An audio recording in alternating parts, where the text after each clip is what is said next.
एक home makers होने का मतलब सिर्फ खाना बनाना, सफाई करना और बच्चों की देखभाल करना ही नहीं होता है, बल्कि हमारे घर के काम पर नज़र डालें तो दिन भर के रूटीन के काम के अलावा भी हमारे घर में कुछ न कुछ ऐसे काम आ जाते हैं जिन्हें निपटाना हमारे लिए काफ़ी चैलेंजिंग हो जाता है। पर हम सभी होम मेकर्स बड़ी ही सूझबूझ से घर के सारे कामों को मैनेज कर लेती हैं।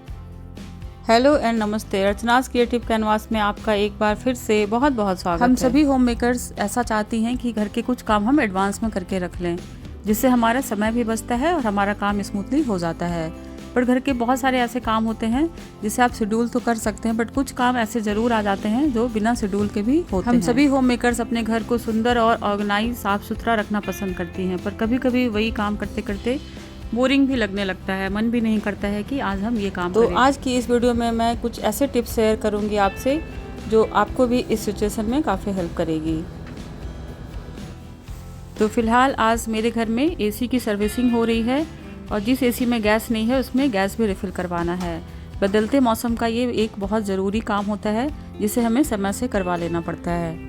पर देखने और सुनने में ये काम काफ़ी आसान लगता होगा कि चलो हमारे घर में एसी में गैस भर गया और एसी की सर्विसिंग हो गई, अब हम ठंडे ठंडे हवा में बैठेंगे।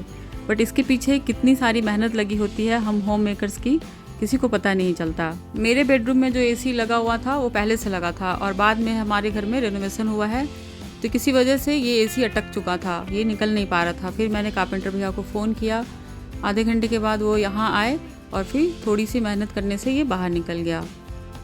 और इनके जाने के बाद मैं लग गई घर की साफ़ सफाई में, क्योंकि ये काफ़ी लेट आए थे तो जो मॉर्निंग का काम होता है वो हो चुका था। तो फिर मैं ऐसे घर को अपने छोड़ नहीं सकती थी, तो मैं लग गई अपने काम में। तो ये काम किसी को दिखाई नहीं पड़ता, बस लगता है कि चलो एसी की सर्विसिंग तो करानी है, हो जाएगी, एक ही दिन में हम सारा कर लेंगे। पर उसके पीछे हम होम मेकर्स की कितनी मेहनत छुपी होती है ये हम होम मेकर्स ही जान सकते हैं। अब जहाँ पे एसी की सर्विसिंग हुई थी वहाँ से जिन जिन चीज़ों को मैंने पहले हटाया था उन्हीं चीज़ों को अब मैं साफ़ करके फिर से रख रही हूँ। और सभी सामान को उनकी जगह पर रखने के बाद मैं फ्लोर को भी थोड़ा क्लीन कर दूँगी, क्योंकि यहाँ पे काफ़ी डस्ट आ गए थे। तो इस तरह से पूरा दिन हम नहीं रह सकते घर में।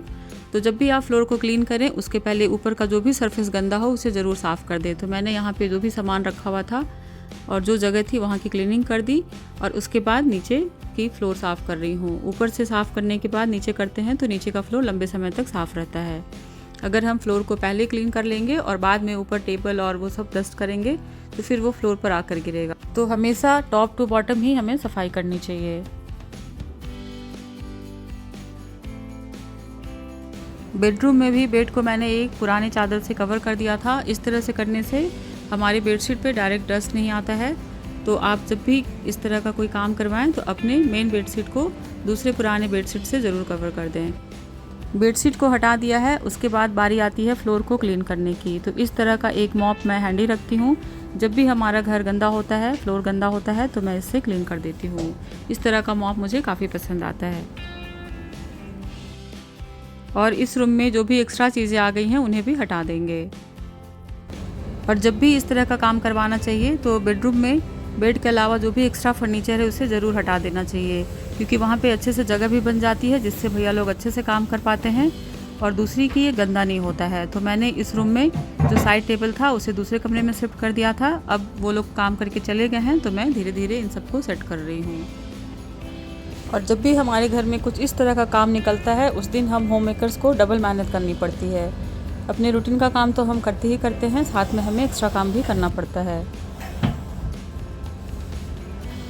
और अब बारी आती है वॉशरूम को क्लीन करने की। जिस बाथरूम में वो एसी साफ़ करते हैं वहाँ पे काफ़ी गंदगी हो जाती है। वैसे तो भैया लोग थोड़ा साफ़ करके गए थे, बट फिर भी मैंने सोचा कुछ अपने से साफ़ कर दूँ, तो मैंने अच्छे से पानी डालकर यहाँ पर वाइपर कर दिया है।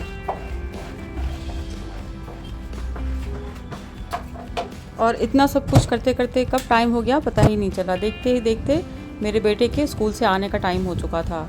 तो इस तरह से आपने देखा कि मैंने किस तरह से अपने बिज़ी डे को भी अच्छे से मैनेज कर लिया है। और अब मैं रेडी होकर जल्दी से जाऊंगी अपने बेटे को लेने के लिए। तो मुझे उम्मीद है आपको आज का वीडियो थोड़ा मोटिवेट किया होगा और सारी होम मेकर्स मुझसे रिलेट कर पा रही होंगी कि हमारा कोई दिन कितना बिजी चला जाता है। तो आज के लिए बस इतना ही। मिलती हूँ नेक्स्ट वीडियो में एक नए आइडियाज़ के साथ। तब तक के लिए bye bye and take care.